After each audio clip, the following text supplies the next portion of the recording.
దైవ గ్రంథములో నుండి దేవుని వాక్యాన్ని చదువుకుందాం. మనము ఈ మధ్య వరుసగా ధ్యానం చేస్తున్న రీతిగా అపోస్తులుల కార్యముల గ్రంథము 4వ అధ్యాయము 36, 37 వచనాలు నేను చదువుతున్నాను. బైబిల్ గ్రంథములు చూడగలిగిన వారందరూ దయచేసి తెరచి చూడవలసినదిగా ప్రేమతో మనవి. అపోస్తులుల కార్యముల గ్రంథము 4వ అధ్యాయము 36, 37 వచనాలు. కుప్రలో పుట్టిన లేవీయుడగు యోసేపు అను ఒకడుండెను. ఇతనికి అపోస్తులు హెచ్చరిక చేయువాడని అర్థమిచ్చు బర్నబా అను పేరు పెట్టియుండిరి. ఇతడు భూమి గలవాడయ్యుండి దానిని అమ్మి దాని వెల తెచ్చి అపోస్తుల పాదముల యొద్ద పెట్టెను. ప్రభు తన వాక్య భాగమును దీవించున్నట్లు తలలు వంచితే ప్రార్థన చేసుకుందాం. దయగలిగిన మా తండ్రి, కృపగలిగిన మా నాయన, మీ పరిశుద్ధ పాదములకు స్తోత్రాలు, వందనాలు చెల్లిస్తున్నాం. తీవ్రమైన ఎండలు ఉన్నప్పటికీ మీ ప్రజలను ప్రేరేపించి సిద్ధపరిచి మీ సన్నిధికి నడిపించి మిమ్మల్ని ఆరాధించుటకు కృపనిచ్చినందుకై స్తోత్రాలు. తిరిగి మీ దివ్యమైన మాటలను ఆలకించడానికి మమ్మల్ని అందరినీ సిద్ధపరిచినందుకై కూడా మిమ్మల్ని స్తుతిస్తున్నాం. మా ఒక్కొక్కరి ఆధ్యాత్మిక అక్కరలు ఎరిగిన దేవుడవు గనుక సరిపడు సమయోచితమైన మీ మాటలను మీ వాక్యము ద్వారా మాకు అందించండి. ఒక మనుషుడు మాట్లాడుట వలన ఏ మనుషునికి ప్రయోజనము లేదు గనుక మీరు మాతో మాట్లాడాలి. మీ మాటల ద్వారా మమ్మను ప్రేరేపించాలి, ఉజ్జీవింపచేయాలి. అలాంటి మీ సహాయమును మీ ఆత్మ ద్వారా దయచేయమని చదువుబడిన మీ మాటలను దీవించి కనబడుతున్న మనుషుని మరుగుపరచి మీరే మీ కార్యము జరిగించండి. ఈ సమయంలో దూరము నుండి మైక్ ద్వారా వింటున్న బిడ్డలను దీవించండి. క్రింద మందిరములో ఇక్కడున్న వారందరినీ కూడా మీ నామములో ఆశీర్వదించండి. అలాగలే లైవ్లో చూస్తూ వింటున్న వారు, యూట్యూబ్లో చూస్తున్న బిడ్డలందరినీ కూడా మీ నామములో దీవించి ఆశీర్వదించి వర్ధిల్ల చేయమని ఈ మనవులు మా రక్షకుడు విమోచకుడైన యేసు క్రీస్తు అతి శ్రేష్టమైన నామమునే ప్రార్థించి వేడుకొనుచున్నాము తండ్రి, ఆమేన్. ప్రభునందు ప్రియ సోదరి సోదరులారా, మన ప్రభు అయిన యేసుక్రీస్తు వారు పునరుద్ధానుడైన తర్వాత జరిగిన సంగతులను అపోస్తుల కార్యముల గ్రంథములో వరుస క్రమములో మనం ధ్యానం చేస్తున్నాం. ప్రభు ఆరోహణుడై వెళ్ళిపోయిన తరువాత అందరూ మేడగదిలో ఉండి మొదట ప్రార్థన చేస్తున్నారు అని మేడగది అనుభవాలు చూచాం. 2వ అధ్యాయములోకి వచ్చేటప్పటికి పెంతుకోస్తను పండుగ వచ్చినప్పుడు అందరూ ఒక చోట కూడినప్పుడు పరిశుద్ధాత్మ దేవుడు దిగి వచ్చాడు అని 2వ అనుభవం అనగా పెంతుకోస్తు అనుభవాన్ని కూడా మనం చూచాం. 3వదిగా 3వ అధ్యాయంలో ఏం చూసాము అంటే, యెరూషలేము దేవాలయమునకు పేతురు యోహానులు ఎక్కి వెళుతూ ఉంటే పుట్టినది మొదలుకొని కుంటివాడైన మనుష్యుడు దేవాలయపు ద్వారమునొద్ద కూర్చుండి దేవాలయములోనికి వెళ్ళు వారిని భిక్షమడుగుతున్నాడు అని మనం నేర్చుకున్నాం. పేతురు యోహానులు వెండి బంగారములు నా యొద్ద లేవు గాని నాకు కలిగినదే నీకు ఇచ్చుచున్నాను అని నజరేయుడైన యేసు నామమున లేచి నడువుమని స్వస్థత దైవజనుడైన పేతురు జరిగించాడు 3వ అధ్యాయములో. ఈవేళ 4వ అధ్యాయములో 36, 37 వచనాలలో ఒక సమర్పణ కలిగిన భక్తుని మనం చూడబోతున్నాం. ఒక త్యాగము కలిగిన భక్తుని మనం చూడబోతున్నాం. ఒక మంచి పేరు కలిగిన భక్తుని మనం చూడబోతున్నాం. ధనవంతుడైన భక్తుణ్ణి మనం చూడబోతున్నాం. ఎవరాయన? ఏమిటి ఆయన గొప్పతనము అంటే ఈ 2 వచనాలలో చూడండి. మొదటిగా వ్రాయబడింది, కుప్రలో పుట్టిన లేవీయుడగు యోసేపు అను ఒకడుండెను. ఇతని మొదటి పేరు యోసేపు. ఇక్కడ కుప్రలో అని చదువుతున్నాం. ఆనాటి భాష అంటే మొదటి శతాబ్దం భాష. ఇప్పుడు కూడా కుప్పర ఉంది, కానీ దాన్ని ఏమంటారంటే సైప్రస్ అంటారు. సైప్రస్ చదువుకున్న వారికి తెలుసు. నాటి కుప్పరే నేటి సైప్రస్ ఇప్పుడు కూడా ఉంది. అయితే ఆ కుప్రలో పుట్టిన లేవీయుడగు యోసేపు ఒకడుండెను. దేవుడు ఇతని వంశాన్ని వ్రాయించాడు. ఇక్కడ కొన్నిసార్లు బైబిలు గ్రంథములో దేవుడు తన బిడ్డల వంశాలను కూడా రాయిస్తాడు. ఇది చాలా ప్రాముఖ్యం. ఎందుకంటే వంశము ద్వారా కూడా దేవుడు మాట్లాడతాడు. ఇది ఏ వంశం? లేవీ వంశము అని మనం చదువుతున్నాం. లేవీ వంశం అంటే లేవీయులు ఏం చేస్తారు? ఏంటి ఆ వంశము యొక్క పని? ఏమండి? సంఖ్యాకాండము 3వ అధ్యాయము 5వ వచనము నుండి చదువుదాం. సంఖ్యాకాండము 3వ అధ్యాయము 5వ వచనము నుండి చదువుదాం. మరియు యెహోవా మోషేకు ఇలాగు సెలవిచ్చెను, నీవు లేవీ గోత్రికులను తీసుకొని వచ్చి వారు అతనికి పరిచారకులుగా అదిగోండి, ఉండునట్లు, నీవు లేవీ గోత్రికులను తీసుకొని వచ్చి వారు అతనికి పరిచారకులయ్యుండునట్లు యాజకుడైన అహరోను ఎదుట వారిని నిలువబెట్టుము. చదవండి. వారు ప్రత్యక్షపు గుడారము ఎదుట మందిరపు సేవ చేయవలెను, ప్రజలకు సేవ చేయవలెను, తాము కాపాడవలసిన దానిని సర్వ సమాజము కాపాడవలసిన దానిని వారు కాపాడవలెను. చాలండి. లేవీయులు అంటే దేవుని మందిరములో పరిచర్య చేసేవారు. ఇది తక్కువ పనా ఎక్కువ పనా? మళ్ళీ ఇక్కడ మీరు గమనించాలి. ఇక్కడ పరిచారకులుగా ఉన్నారు వీళ్ళు. ఈ వంశమే పరిచర్య వంశం. మనకు నచ్చని పదం ఏది? ఏది నచ్చదు? మనకు నచ్చంది పరిచర్య. ఎట్ట కనబడుతున్నాం? మేమా ఈ పని చేసేది? మేమా అంటే మరి ఏమి నేర్చుకుంటున్నాం? బైబిల్ అసలు మీకు తెలుసా అండి? మీరు ప్రపంచాన్ని ఎరుగుంటేగా తెలియటానికి. ఒక మందిరములో ఒక సహోదరి బాత్రూమ్స్ అన్నీ కడుగుతుంది, కాంపౌండ్ అంతా కడుగుతుంది. సేవకుడు వచ్చాడు, చూచాడు. ఎవరో పాపం ఈమె ఏదో పేదరాలు, ఏదో లేపు కడుగుతుంది, ఏదన్నా సహాయం కోరుతుందేమోనని ఆయన అడుగుతున్నాడు. దగ్గరికి వెళ్ళి, ఏమ్మా ఏం సహాయం కావాలి నీకు? ఏంటి, ఏ అవసరంలో ఉన్నావు? అది ఇదిని ఆయన మంచి ఉద్దేశంతోనే ఆయన అడుగుతున్నాడు. ఎందుకంటే ఆమె చేస్తున్న పనిని బట్టి. ఆమె నవ్వంది, నాకే సహాయం అక్కర్లేదండి, నేను నా ప్రభు పనికి చెయ్యాలని చేస్తున్నాను. కాదమ్మా, నువ్వేదో ఇబ్బందిలో ఉన్నట్టున్నావు, పర్వాలేదు, నాతో చెప్పు అంటే ఆమంది, సార్ నేను విమానము నడిపే కో పైలట్నండి. బెత్తరపోయాడు ఆ సేవకుడు. విమానము నడిపే కో పైలట్ దేవుని మందిరములో బాత్రూములు గడుగుతున్నవి. బాత్రూములు అసలు మామూలుగా తొడవడానికి మనకు మనసు ఉందా అంట.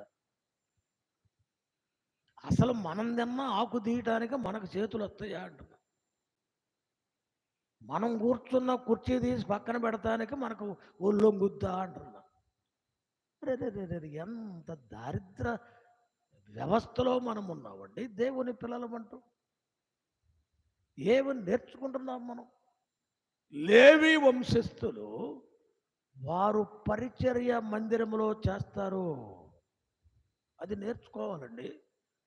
పరిచర్యలో ఉన్నవాడికే ప్రమోషన్ ఉంటుంది, అంతేగాని ఇది లేకుండా ఏకదమ్మను ఎక్కుదామంటే కుదరదు.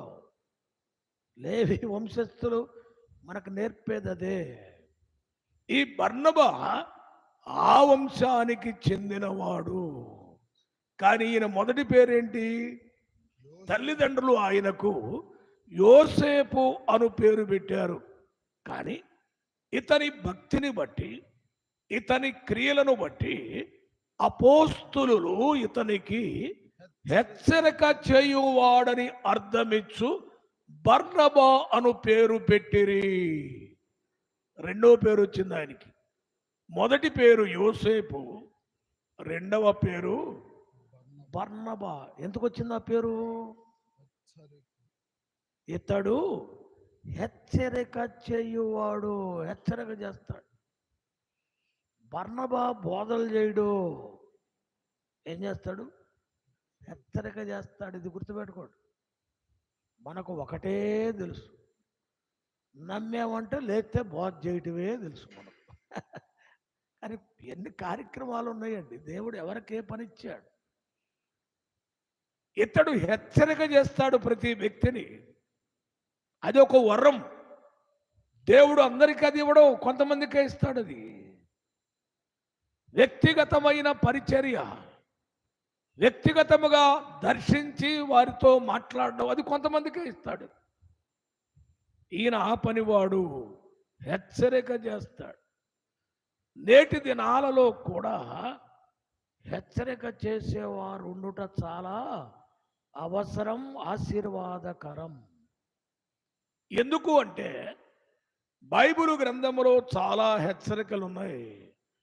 1-2 మాటలు జ్ఞాపకానికి తెస్తాను.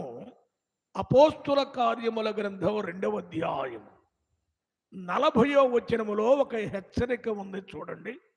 అపోస్తుల కార్యముల గ్రంథం 2వ అధ్యాయము 40వ వచనము. ఇంకను అనేక విధములైన మాటలతో సాక్ష్యమిచ్చి మీరు మూర్ఖులకు ఈ తరము వారికి వేరై రక్షణ పొందుడని వారిని హెచ్చరించెను. హెచ్చరిక ఏ హెచ్చరిక ఇది? ఇతరులకు ఏం చెప్పాలండి? ఏం చెప్పాలి? దేవుడు చల్లగా చూస్తాడు, మీకు అనుకున్న పనులు అవుతాయి. ఈగా చెప్పాల్సింది ముందు ఏం చెప్పాలి? రక్షణ. రక్షణ, మీరు రక్షణ పొందాలి, పాప క్షమాపణ పొందాలి అని హెచ్చరిక చేయాలి. అది అవసరం అండి, రక్షణ గురించిన హెచ్చరిక. తరువాత రక్షింపబడిన వారిని హెచ్చరించేవాళ్ళు కావాలి. అదే అపోస్తుల కార్యముల గ్రంథం 11వ అధ్యాయం 23వ వచనం చదవండి. 11:23.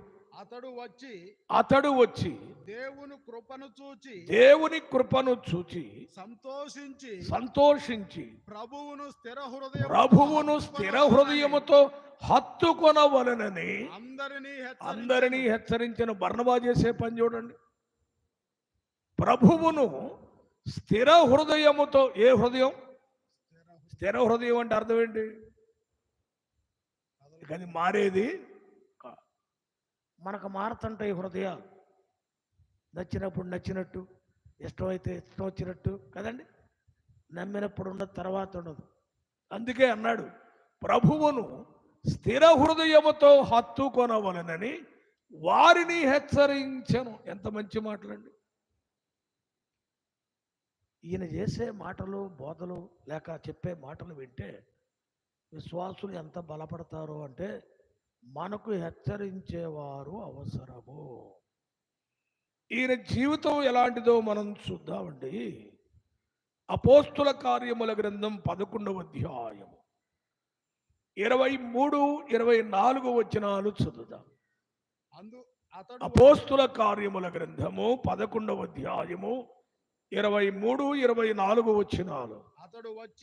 అతడు వచ్చి దేవుని కృపను చూచి దేవుని కృపను చూచి సంతోషించి ప్రభువును స్థిర హృదయముతో హత్తుకొనవలనని ఆ అందరినీ హెచ్చరించెను. అతడు పరిశుద్ధాత్మతో వినండి.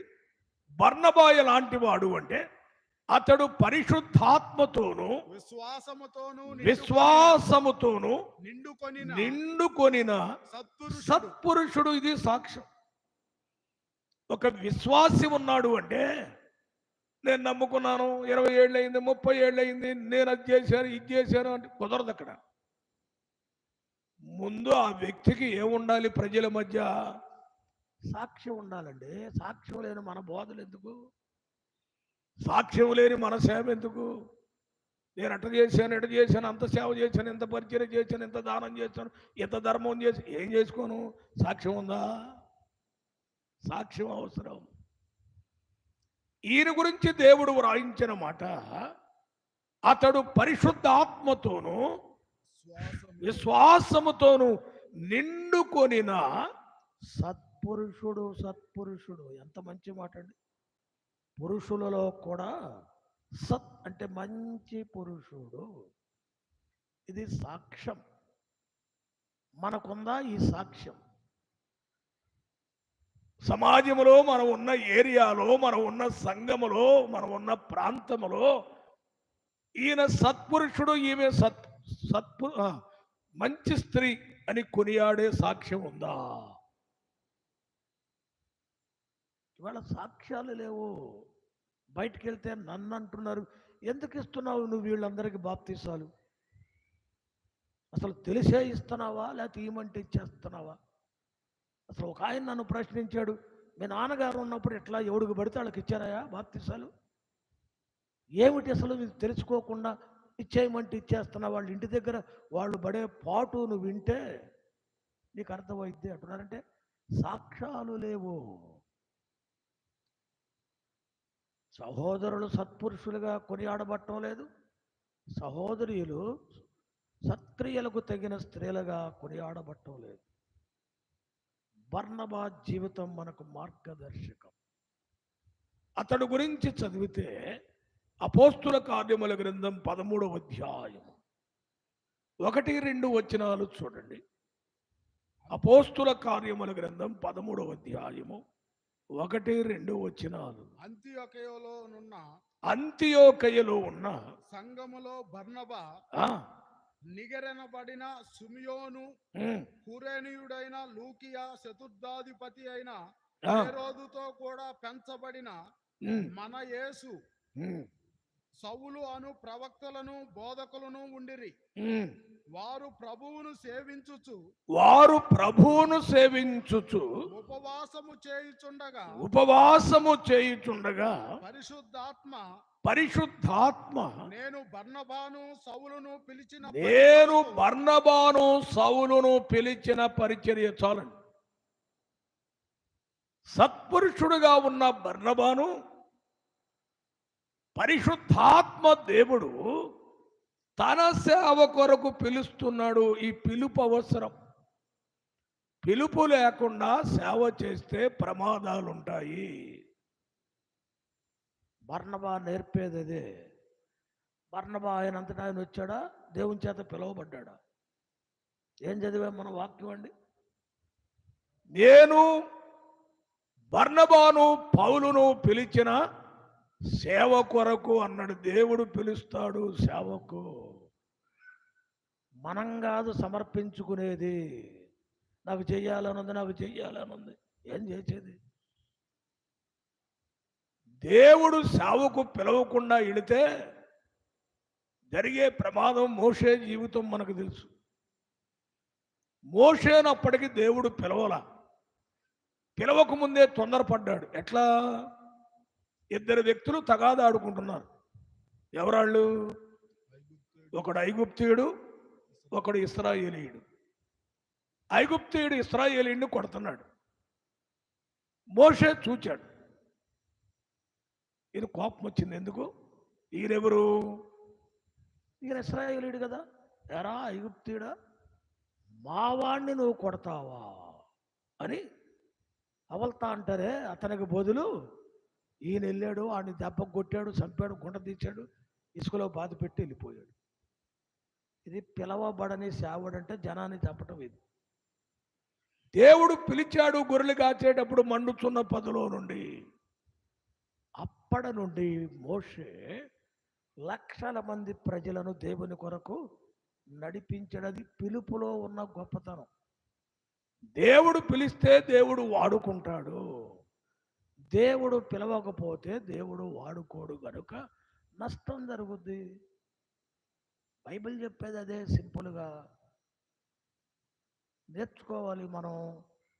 ఈ రోజుల్లో దేవుని పిలుపు లేదు, కానీ నేను చేయాలి ఉపలాటం ఎక్కువ. బైబిల్ ఒప్పుకోవడం లేదు అది. మొన్నట ఈ మధ్య జరిగిన సభలన్నిటిలో మన దైవ సేవకులు ఈ విషయాల మీద చాలా తీవ్రంగా మాట్లాడారు. నేర్చుకోవాలి. పిలిస్తే దేవుడు వాడతాడు, అంతేగాని దేవుడు పిలవకుండా ఏదో కొత్త రకం పాట మొన్న కూడా చెప్పాను నేను. వాడిపోక ముందే నన్ను వాడుకో, ప్రొద్దుగుంకక ముందే నన్ను వాడుకో యేసయ్యా. వాడిపోతే వాడిపోరాదు. నిన్ను ఆయన పిలిస్తే తప్పకుండా వాడతాడు. వాడతాడు లేదా? పిలిచిన వాడిని ఎవడో ఖాళీగా పెట్టలేరు. దేవుడు ఉంచడు. దేవుడు పిలవని వాడే ఎత్తుక్కుంటూ వెళ్తాడు. ఎక్కడికెళ్ళేది? ఎవరికి చెప్పేది? ఏ సంఘానికి వెళ్ళేది? వాళ్ళు వద్దన్నా సరే, వాళ్ళు దండం పెడుతున్నా సరే, ఏమండి? ఇప్పుడు నాకు కొంతమంది తెలుసు, నాకు ఆ సంఘస్థులు మొత్తుకుంటారు, అన్నా నువ్వన్నా చెప్పనా, చెప్పా పెట్టకుండా వస్తున్నారు, మా ప్రాణాలు పోతున్నాయి, ఈడ ఉండా జనం తగ్గిపోతున్నారు అంటున్నాడు. నేనేం చెప్పేది, మీ కర్మ అనుభవించండి, చెబితే మీరు చెప్పుకోండి వద్దని, లేకపోతే భరించండి, దానికి నేను బాధ్యుణ్ణి కాదు అని చెప్తున్నాను నేను. దేవుని పిలుపు వేరు, పిలిచిన వాడిని దేవుడు వాడతాడు. అదే బర్నబా జీవితంలో మనం చూస్తున్నాం. ఇప్పుడు చూడండి, అతడు ఎంత మంచివాడు, ఆయన జీవితం ఎలా ఉంటుందో మనం చదివిన అపోస్తుల కార్యము 4వ అధ్యాయము 36 మరలా చదవండి. కుప్పరలో పుట్టిన లేవీడగు యోసేపు అను ఒకడుండెను. ఇతనికి అపోస్తలులు హెచ్చరిక చేయువాడని అర్థమిచ్చు బర్నబా అను పేరు పెట్టియుండిరి. హెచ్చరిక చేయువాడని ఇందాక చదువుకున్నాం, విన్నాం. కానీ అక్కడే ఒకటి అనే అక్షరం వేసి ఆ మాటకు బైబిల్లో కింద ఏమనిచ్చాడు? ఆదరణ పుత్రుడు. ఇతడు ఆదరణ పుత్రుడు. ఎంత మంచి మాట అండి. బర్నబా వచ్చాడు అంటే ఆదరణ కలుగుతుంది. సంఘానికి వస్తే ఆదరణ, కుటుంబానికి వస్తే ఆదరణ, వ్యక్తి దగ్గరకు వస్తే ఆదరణ. బర్నబా, ఇదండి క్రైస్తవ జీవితం. ఒక వ్యక్తి ఆదరించేవాడుగా కనబడాలి. ఉందండి ఆదరణ.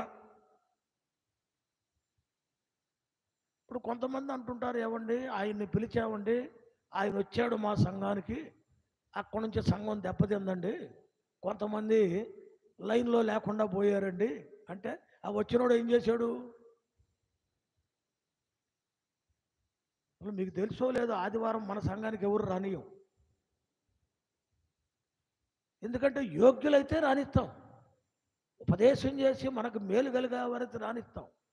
ఊరికే మామూలుగా ఈ అనకూడదులే, పైనీరు ఎవంజలిస్టులు అని ఉంటారు, ఊరికి తిరిగేవాళ్ళు, సంఘాలు లేనివాళ్ళు, సంసారాలు లేనివాళ్ళు. వాళ్ళు వచ్చేమంటారు తెలుసా అండి? ఎవరినో కొన్ని గదిలిచ్చి, ఎందబ్బాయ్ వాక్యం మాట్లాడుతున్నావా అంటాడు. అరే నేనెందుకులేండి, అట్ట కదా వెనకబడుతుంది, నిలబడాలా. అయినా మీ బోధకుడు ఎవరిని రానియట్లే, ఎవరిని మాట్లాడినీళ్ళే, మీరేం ఎదుగుతారులంటే మీలో ఏం పడుద్ది? విషబీజం పడుద్ది, బోధకుడి మీద ప్రేమ తగ్గిద్ది, ఇక సమస్య కదండి. అవసరమైతే ఆయన ఏమంటాడంటే, ఇంకొక ఇద్దరు ఏర్పాటు చేయి, నేను వచ్చి బలపరుస్తా ఏడో చోట పెడదాం అట్ట పెట్టే ఇప్పుడు ఏమి లేకుండా పోయాడు ఒక ఆయన, పేరు చెప్పను నేను. నేనే పిలిచాను సంఘానికి, అక్కడ మన ఇంకోళ్ళు సంఘానికి పెద్దవాళ్లే వాక్యం చెప్తాడని పిలిస్తే మరుసటి వారం ఆడ వర్గాన్ని చేసి నేనున్న మిమ్మల్ని బలపరుస్తాను ఇంకో చోట పెట్టాడు.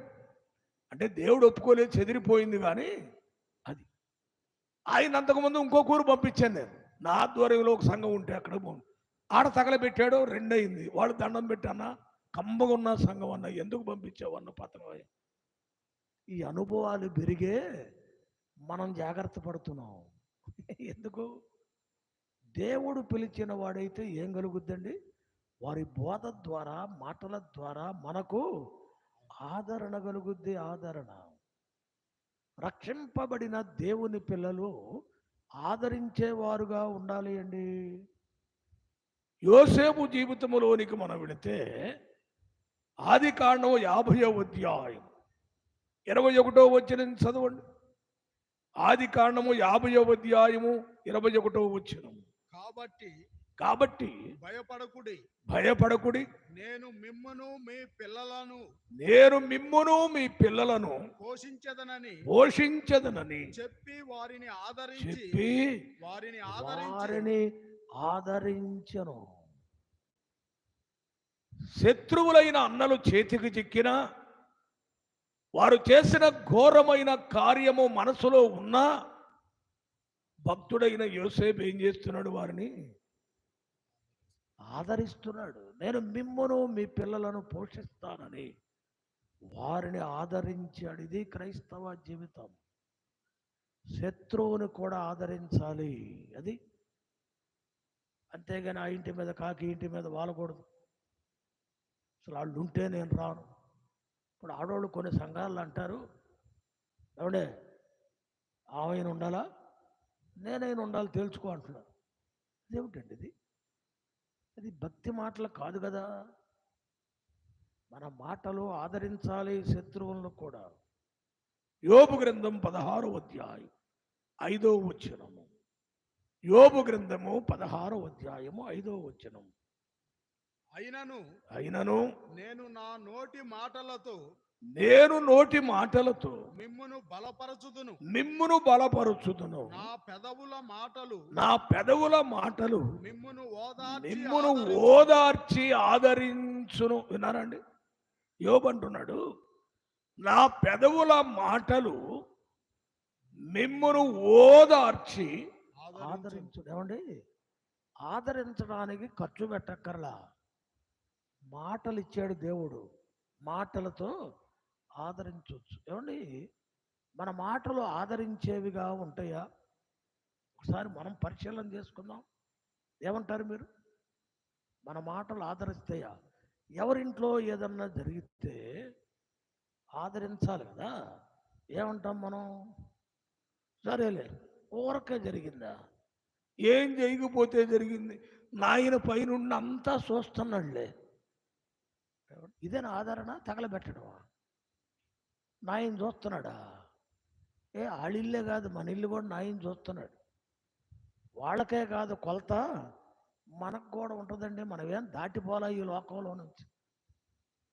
ఎదుటివారి కుటుంబాలు అంటే, ఎదుటివారి కుటుంబాల్లో ఏదన్నా జరిగిందంటే మన క్రిస్మస్ పండగ, జనవరి పండగ, ఈస్టర్ పండగ, అన్నం కూడా మానేసి ఆనందంగా చెవులు కొరుక్కుంటాం మనం.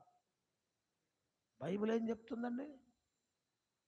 నోటి మాటలతో వారిని ఆదరించాలి.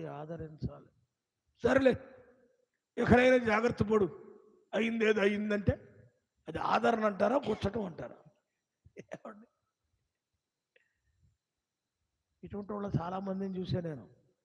అసలు మాట్లాడడం చేత కాదు మనకు, నేర్చుకోండి. మాట్లాడడం చేత కాదు, మనకు గుచ్చడం చేతవు. ఒక్కొక్కరు మాట్లాడుతుంటే అదేదో తేలి ఎక్కడో ఉండదు, ఇక్కడే ఉండి గుచ్చినట్టుంటుందండి. నాకైతే నేను లోకంలో ఉన్నప్పుడైతే ఆట ఆడుకునేవాడిని, కానీ ఇప్పుడు ఏం చేస్తా, అన్నీ బంద్ అయిపోయినాయి కనుక భరిస్తూ ఉంటుంటా నేను ఒక్కొక్కడు మాట్లాడుతుంటే. మనం ఎవ్వడం పైనుంచి ఊడిపడలేదండి. మన కాపురాలు ఎవ్వరి పరిపూర్ణమైనవి కాదు. మన భక్తి 100% పరిపూర్ణమైంది కాదు. అలా ఉండడానికి ప్రయాసపడాలి కానీ మనం ఏదో దాటిపోయాం గనక, ఎదుటోళ్ళ ఇంట్లో ఏదన్నా జరిగింది గనక అని దాన్ని తీసుకొని మాట్లాడుతూ ఉంటే ఆదరించాల్సింది పోయి అంటిస్తా ఉంటే ఎట్లా అండి? ఇంకా అది ప్రమాదం. బర్నబా జీవితాన్ని చూస్తే ఆయన ఎక్కడికి వెళితే అక్కడ ఆదరిస్తాడు. మరొక సహోదరుడు ఉన్నాడు క్రొత్త నిబంధనలో. కొరింథీయులకు రాసిన 2వ పత్రిక 7వ అధ్యాయము 6వ వచనం చూడండి. కొరింథీయులకు రాసిన 2వ పత్రిక 7వ అధ్యాయము 6వ వచనం. అయినను దీనులను ఆదరించు దేవుడు తీతు రాక వలన మమ్మును ఆదరించను. ఇక్కడ ఒక తీతు అనే భక్తుడు కనపడుతున్నాడు. ఎంత చక్కని స్టేట్మెంట్ అండి ఆయన గురించి. దీనులను ఆదరించు దేవుడు తీతు రాక వలన మమ్మును ఇలాంటి వాళ్ళు కావాలి మనకు. బర్నబాలు కావాలి, తీతులు కావాలి. ఎందుకంటే వీరు వస్తే ఆదరణ. అలాంటి వాళ్ళు కనపడితే చెప్పండి, పిలుద్దాం, వాడుకుందాం, ఆదరింపబడదామండి. వాళ్ళ జీవితాలే ఆదరిస్తాయి ఎక్కడికి పోతే అక్కడ. ఈవేళ దేవుని పిల్లలమైన మనకి ఏది కావాలి? ఆదరణ అవసరం. ఎందుకంటే మనుషులు పైకి బాగున్నారు కానీ సమస్యలతో ఉన్నారు, శాంతి లేకుండా ఉన్నారు, ఇబ్బందులలో ఉన్నారు, కష్టాలలో ఉన్నారు. పైకి నీవు చెప్పలేకపోవచ్చు కానీ నీ ఇంట్లో పరిస్థితి నీకు తెలుసు కదా, పైనున్న దేవునికి తెలుసు కదా. నెమ్మది ఎక్కడుంది? కనుక మనకేది అవసరం అండి? ఆదరించేవాడు కావాలి, బర్నబా లాంటి వాడు. బైబిల్ కూడా ఏం చెప్తుంది మన గురించి? దయచేసి తెస్సలోనికై మొదటి పత్రిక 5వ అధ్యాయము 11వ వచనం చదువుదాం. తెస్సలోనికై మొదటి పత్రిక 5వ అధ్యాయము 11వ వచనము. కాబట్టి మీరిప్పుడు చేయుచున్నట్టుగానే ఒకరినొకడు ఆదరించి చాలండి. ఏం చేసుకోవాలి మనం? ఒకరినొకరు ఆదరించాలి. నేను నిన్ను ఆదరించాలి, నీవు నన్ను ఆదరించాలి. అంటే దీని అర్థం ఏంటి? అందరికీ ఆదరణ అవసరం. దేవుని పిల్లలనబడిన వారు బర్నబావలే ఒకరినొకడు ఆదరించుకునేవారుగా ఉండాలి. సరే, ఇంకొక మాట చెప్పి నేను ముగిస్తాను. ఈ బర్నబా చేసిన గొప్ప పని 37వ వచనం చదవండి. అపోస్తుల కార్యముల గ్రంథం 4వ అధ్యాయము 37వ వచనము. ఇతడు భూమి గలవాడయ్యుండి దానిని అమ్మి దాని వెల తెచ్చి అపోస్తుల పాదముల యొద్ద. ఎంత మంచి చూడండి.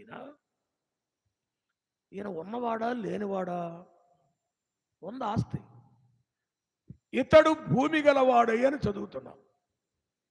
భూమి గలవాడైన ఆయన ఏం చేశాడు? దాన్నంతా అమ్మేసి వచ్చిన డబ్బు డిపాజిట్ చేసుకొని కష్టకాలంలో ఏమండి ఇంట్రెస్ట్ వస్తుంటుంది బతుకోవటానికి అనుకున్నాడా? భక్తులకి మనలాంటి ఆలోచనలు ఉండవు. ఇవన్నీ మన ఆలోచనలు. మొత్తం తెచ్చాడు, అపోస్తుల పాదాల దగ్గర పెట్టాడు. అయ్యగారు, నాకున్న భూమి అంతా నేను ఇదిగో మొత్తం ఇదిగో డబ్బు ప్రభు పనికి వాడండి అని అపోస్తుల పాదముల దగ్గర పెట్టాడు. అంటే ఈయనలో ఉన్న సమర్పణ ఏంటంటే దేవుని కొరకు అంతా ఇచ్చేస్తాడు. అంతొద్దు కానీ కొంతైనా మనం ఇస్తామా? కొంతైనా ఇచ్చే అలవాటు మనకుందా? చుట్టాలకి ఇచ్చాము, ఎగ్గొట్టారు డబ్బులు. తెలిసిన వాళ్ళకి ఇచ్చాము, ఎగ్గొట్టారు బాకీ. నమ్మేమో మోసపోయాం అంటావే కానీ దేవుడికి ఇస్తే కదా ఆశీర్వాదం వచ్చేది. ఏమండి? ఇచ్చే అనుభవం ఉందా అండి? నేర్చుకోవాలా. బర్నబా ఎందుకు గొప్పవాడుగా కొనియాడబడ్డాడు అంటే తన ఆస్తిని అమ్మి దేవునికి ఇచ్చాడు ఆయన. నేను అమ్మమని చెప్పడం లేదు కానీ ఉన్నదానిలోనే దేవునికి ఇవ్వాలా లేదా అండి? ఇవ్వాలి. దేవునికి ఇవ్వమంటున్నా మళ్ళీ మీరు అపార్థం చేసుకొని నీకు ఇవ్వమంటున్నావు అనుకుంటారేమో. వచ్చిందంట ఇదే. ఇప్పుడు నేను రికార్డింగ్స్ ఎందుకు పెడుతున్నానంటే నేను చెప్పే మాటలను బయట వక్రీకరించే వాళ్ళు ఉన్నారు. నేను ఇక్కడ చెప్పేది ఒకటైతే ఆయన ఏం చెప్పాడు తెలుసా, డబ్బులు మాట్లాడు అంటారు. ఇప్పుడు అందుకే వివరం చెబుతున్నా. ఏమంటుంది ఎవరికి? ఎవరు? దేవునికి ఇవ్వమంటున్నా. సత్యబాబు ఇవ్వమని చెప్పడం లేదండి. నేను ఎప్పుడు చెప్పను, ఎప్పుడు కావాలని మిమ్మల్ని కోరను. నాకు అవసరమైతే నా దేవుడు నాకు ఇస్తాడు. అది ఆశ్చర్యం, అద్భుతం. ఇప్పుడు అక్కడే కూర్చున్నాను, దేవుడే నా చేతికి ఇచ్చాడు. నేను మొన్న మూడు చూస్తా సంఘాలు కదా, వారం మార్చి వారం 4 ప్రోగ్రాములు చేస్తాను. కారు ఎక్కుతున్నాను, ఓ సోదరి గబుక్కున వచ్చేసింది పరిగెత్తుకొని, ఒక్క నిమిషం ఆగండి అంకుల్ గారు, ఒక్క నిమిషం అంది. తీసింది ఇంత కట్ట ఇచ్చి, ఇది మీకు ఇస్తున్నాను దేవుని కానుక, ఈ దీనురాలి కొరసం ప్రార్థన చేయండి అంది. అసలు డైలాగ్ ఆమె ఇస్తాదా అని నేను ఎక్స్పెక్ట్ చేయలేదు, ఇస్తావా అని అడగలేదు, బోధ కూడా చేయలే. ఆ వారం నా బోధ వేరు, నాకు పక్కన హేబేలు ఉన్నాడు నాతో పాటు. ఆశ్చర్యం, కారు దగ్గరికి వచ్చింది, ఇచ్చింది. ఎంతో చెప్పనులే మీకు, ఎందుకంటే బోధ పోయి ఆలోచన ఎంత ఇచ్చిందో, అసలు ఎందుకు ఇచ్చిందంట అంతా, ఏం పని పాట లేదా, ఏం ఉంచుకుంటే పోదా, ఆయనకి ఎందుకు? మీరు సామాన్యులు కాదని నాకు తెలుసు, రీసెర్చ్ బ్యాచ్ కదా మీరు, అందుకని ఆ వివరాలు అక్కర్లేదు. కానీ ఆమె ప్రేమ గురించి చెప్తున్నాను. ఇచ్చి దీనురాలి కోసం ప్రార్థన చేయండి అంకులు అందంతే. అర్థమవుతుందండి? దేవుడిచ్చే పద్ధతులు ఉంటాయి. ఆయన పరిచర్యలో ఉన్న వాళ్ళకి మాకు ఇచ్చే పద్ధతులు అవి వేరుగా ఉంటాయి. అవి ఎట్లొస్తాయి అసలు మీకు తెలియదు, నాకే తెలియదు. ఆశ్చర్యాలు జరుగుతాయి. కానీ మీరు ఆశీర్వదింపబడాలి అంటే మీ సొమ్మును మీరు దేవునికి ఇవ్వాలి. ఆలోచన చేస్తున్నారండి? అయినా చెప్తున్నాను, రికార్డింగ్ అవుతుంది అయినా సరే, తీవ్రమైన ఎండల్లో పరిచర్య చేస్తున్నాం. మీరంటే ఎండ ఎక్కువ ఉందంటే ఇంట్లో నుంచి బయటికి రారు, కానీ మాకు తప్పదు. మేము ఎక్కడ ఉంటాం? ఎండల్లో ప్రయాణం, ఎండల్లో శామియానా కింద బోధలు చేస్తాం. నిన్నటికి నిన్న ఒకేసారి 3 ప్రసంగాలు చేయవలసి వచ్చింది. వాళ్ళ ఆశ అట్టుంది, వాళ్ళు వదిలిపెట్టట్లేదు. ఒక ప్రసంగం చేశాను, టీ ఇచ్చారు, మళ్ళీ ప్రసంగం అన్నారు, మళ్ళా మాట్లాడాం, భోజనం పెట్టారు, మళ్ళీ ప్రసంగం అన్నారు, 3 చేసాం. ఇలాగున కొనసాగుతున్నాం, ఎండలో దెబ్బతింటున్నాం. మరి ఒక కుటుంబాన్ని దేవుడు ప్రేమించాడు, ప్రేరేపించాడు. దైవ సేవకుడు అక్కడ మాట్లాడుతూ ఉన్నాడు, ఆయనకు చల్లదనం లేదు, గాలి సరిగా తగలటం లేదని దేవుడు ఒక కుటుంబాన్ని ప్రేరేపించాడు. 1,75,000 పెట్టి స్టాండింగ్ ఏసీ తెచ్చిపెట్టారు. మనం ఎవరూ అడగలేదే. నేను కూడా దేవుణ్ణి ఇవ్వండి, అక్కడ మాట్లాడుతున్నాను, అరుస్తున్నాను, ఏదన్నా నాకు ఏసీ ఒకటి ఇస్తే బాగుండు ప్రభువా అని నేను ఎప్పుడు ప్రార్థన కూడా చేయలేదు, నా మదిలో కూడా లేదు. దేవుడు ఒక కుటుంబాన్ని ప్రేమించాడు, ప్రేరేపించాడు, తీసుకుని వచ్చాడు, బిగిచ్చారంతే. నేను అప్పుడు కంటున్నా, అంత విలువైంది ఎందుకు బాబు, చాలా ఖర్చు అంటే, లేదు అంకుల్ అక్కడ ఉండాల్సిందే అని బిగిచ్చారు. అయితే మీరేమనుకుంటున్నారంటే, నీకు బిగిచ్చారు మాకేయి, మేము ఎట్నే ఉండాల్సిందా అని. మీ గురించి కూడా ఆలోచన చేస్తున్నా. మన మందిరం ఏసీ మందిరం, కట్టిందే ఏసీ మందిరం. ఏసీ పాయింట్స్ అన్నీ అక్కడ ఉన్నాయి. ఎందుకు వెంటనే పెట్టలేదంటే, కరోనాలో ఏసీ పెట్టిన మందిరాల్లో ఉన్నవాళ్ళు గుట్లుగా చచ్చిపోయారు. అందుకు భయపడే ఈ బిగించలేదు. ఎందుకంటే బిగిస్తే మీరు ఎవరో ఒకళ్ళు ఆన్ చేశారు అనుకోండి, ఒక్కడికి కరోనా ఉందంటే మొత్తానికి చుట్టుకుంటుంది ఏసీ ప్రభావం. అది అలా చనిపోయారు మన వారు చాలామంది సంఘాలు. అందుకని భయపడి ప్రస్తుతానికి ఆపేవు కానీ మనం బిగించలేక కాదు, దేవుడు మనకి ఇవ్వలేక కాదు. మన ఉద్దేశం అది. అతి త్వరలో దేవుడు మన మందిరానికి కూడా ఏసీలను ఇవ్వబోతున్నాడు. అయితే సందర్భం వచ్చింది కాబట్టి చెప్తున్నాను, ఏసీ ఇస్తాడు, అనుభవించాలి. కానీ అందులో మన పాత్ర ఎంత? బర్నబావలే మనం కూడా ఇద్దామా దేవునికి? నేను ఒక ఏసీ ఇస్తానండి, మా కుటుంబం తరపున ఒక ఏసీ ఇస్తాను అనే ఆశ, అనే ఉద్దేశం, అనే ప్రేరేపణ మనలో ఉంటే దేవుని ఆశీర్వాదాలు ఎన్నో ఉంటాయి. నేను సందర్భం వచ్చింది కాబట్టి చెబుతున్నా, మీరు ఇచ్చినా ఇవ్వకపోయినా ఏసీలు ఉంటాయి.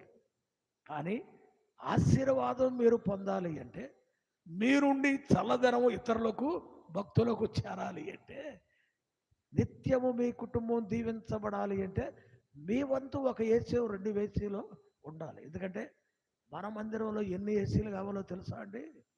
లెక్క పెడితే మీరు భయపడతారు. అసలు ఫ్యాన్లు ఎన్ని ఉన్నాయో లెక్కేసుకుని వెళ్ళేటప్పుడు. ఇప్పుడు ఏసీలు ఎన్ని కావాలో తెలుసా అండి? కనుక ఒకవేళ బర్నబావలే దేవుడు మిమ్మల్ని ప్రేరేపిస్తే, నా ఇంట్లో ఏసీ కాదు, మళ్ళా చెబుతున్నా, దేవుడిచ్చిన నా ఏసీలు నాకున్నాయి, ఎవరి ఏసీలు అలాకున్నాయి. దేవుని కొరకు మందిరంలో ఏసీలు. ఇది బలవంతం కాదు, సందర్భం వచ్చింది కాబట్టి చెప్తున్నారు. బర్నబా మనకు మాదిరి పురుషుడుగా ఉన్నాడు. ఎందుకు దేవుడు ఆయనను గ్రంథంలో రాయించాడంటే, జీవితంలో గొప్పవాడు, హెచ్చరించుటలో గొప్పవాడు, సాక్ష్యములో సత్పురుషుడు, ఆదరించుటలో గొప్పవాడు, ఉన్న ఆస్తిని దేవునికి ఇవ్వడంలో సమర్పణ కలిగిన వాడు. కనుక ఈ దినము నా ప్రసంగాన్ని ఇంతటితో ఆపుతున్నాను. మనం కూడా బర్నబాలుగా ఉండాలి అంటే, బర్నబా జీవితాన్ని మార్గదర్శకంగా తీసుకుని ఆయన చేసినట్లుగా మనము కూడా నడిచి దేవుని లెక్కలో చేర్చబడి ఆయనను మహిమపరచుదుముగాక. దేవుడి ఈ మాటలను మనందరి వినికిడిలో దీవించి ఆశీర్వదించునుగాక. ఆమేన్. తలలు వంచండి, ప్రార్థన చేద్దాం. దయగలిగిన మా తండ్రి, మీ పరిశుద్ధ పాదములకు స్తోత్రాలు, వందనాలు చెల్లిస్తున్నాం. గొప్ప దేవా, ఇదే దినమున బర్నబా జీవితంలో నుండి మీరు మాతో మాట్లాడారు. ఆయనలోని సుగుణాలు, ఆయన సాక్ష్యం, భక్తి జీవితం, సమర్పణ, ఎలా ఆదరిస్తాడు, ఎలా హెచ్చరిస్తాడు, ఇవన్నీ మా ఎదురుకు తెచ్చారు. ఆయనను పోలి మేము ఉండాలనే మీరు రాయించారు, మాతో మాట్లాడారు. విన్న బిడ్డలందరినీ దీవించండి. వాక్యానికి లోబడి జీవించే మనస్సును, త్యాగమును మీరు మాకు దయచేయండి. ఈ దినం చేరువచ్చిన బిడ్డలందరినీ దీవించండి. ఎవరెవరి అవసరతలు, అక్కరలు కలిగి ఉన్నారు, మీ నామములో వాటిని తీర్చండి. ఎవరు ఏ బాధల్లో ఉన్నారో వారి బాధలకు, సమస్యలకు పరిష్కారాన్ని అనుగ్రహించండి. తిరిగి ప్రభువా, ఈ దినం మీ బిడ్డలు గాది శ్రీనివాసరావు గారు, వారి కుటుంబం, వారి కుమారుడు నరేంద్ర గారి దంపతులకు ఇచ్చిన పాప బర్త్డే సందర్భంగా పలహారం కూడా తెచ్చారు. పలహారాన్ని ఆశీర్వదించండి. అలాగే శ్రీనిధికి నీవిచ్చిన స్వస్థతను బట్టి వారు కూడా పలహారం తీసుకొచ్చారు. ఆ పలహారాన్ని కూడా దీవించి మా అందరికి పంచిపెట్టుమని ఈ మనవులు మా రక్షకుడు, విమోచకుడైన యేసు క్రీస్తు అతి శ్రేష్టమైన నామమునే ప్రార్థించి వేడుకొనుచున్నాము తండ్రి. ఆమేన్. మన తండ్రి అయిన దేవుని ప్రేమయు, మన ప్రభు అయిన యేసు క్రీస్తు యొక్క అనంతమైన కృపయు, పరిశుద్ధాత్మ యొక్క అన్యోన్య సహవాసము చేరి వచ్చిన మనకందరికీ సదాకాలము తోడయ్యుండునుగాక. ఆమేన్. ప్రియులారా, గమనించండి, పలహారానికి